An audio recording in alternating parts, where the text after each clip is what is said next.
பெண்களுக்கு பாதுகாப்பு பத்தி பேசிட்டு இருக்கோம். இலவச திட்டம் சொல்றதுக்கு திமுக ஆட்சியில கடந்த 5 வருடத்துல என்ன திட்டத்தை கொண்டு வந்தாங்க கொஞ்சம் யாராவது சொல்றீங்களா? எலெக்ஷன் டைம்ல மட்டும்தான் பெண்கள் ஞாபகம் வராங்க. எலெக்ஷன் நேரத்துல மட்டும்தான் மக்களுக்கு நல்லது பண்ணணும்னா யோசிப்பாங்க. அதுக்கு முன்னாடி யோசனை வராது. நான் சொல்றேன், பெண்களுக்கு பாதுகாப்பு இல்லை. ஸ்டாட்டிஸ்டிக்ஸ் எடுத்துட்டு பார்க்கும்போது எந்த அளவுக்கு இன்னைக்கு தமிழகத்தில் கிரைம் ரேட் எவ்வளவு அதிகரிக்காயிருக்கு நம்ம எல்லாருக்கும் தெரியும். நான் சொன்ன மாதிரி 4 வயசு குழந்தையில இருந்து 70 வயசு மூதாட்டி வரைக்கும் யாருக்குமே எந்த பெண்ணுக்கும் ஒரு பாதுகாப்பு இல்லை. பெண்களுக்கு அகேன்ஸ்டாக எவ்வளவு கிரைம்ஸ் இருக்கு.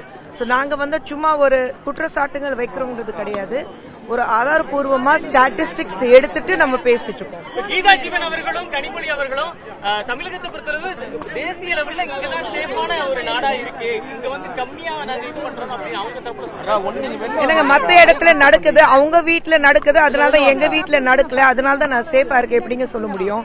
அப்போ அவங்க என்ன சொல்றாங்க, என் வீட்டுல இருக்கிற பெண்கள் மட்டும் சேஃபா இருந்தா போதுமா?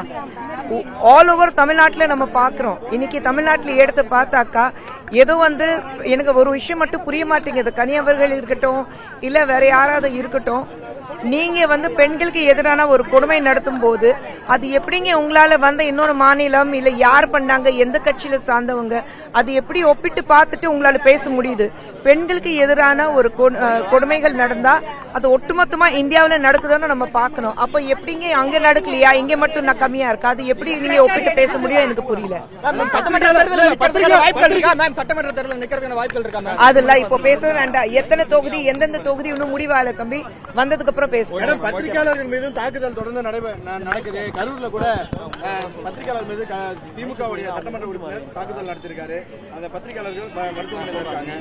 எப்படி பாக்குறீங்க? நீங்க எல்லாரும் இங்க இருக்கீங்க, நீங்க எல்லாரும் அதுக்கு ஆர்ப்பாட்டம் பண்ண வேண்டாம், நீங்க எல்லாரும் அதுக்கு பேச வேண்டாம். ஆர்ப்பாட்டம் தொடர்ந்து நடைபெற்று இருக்கு.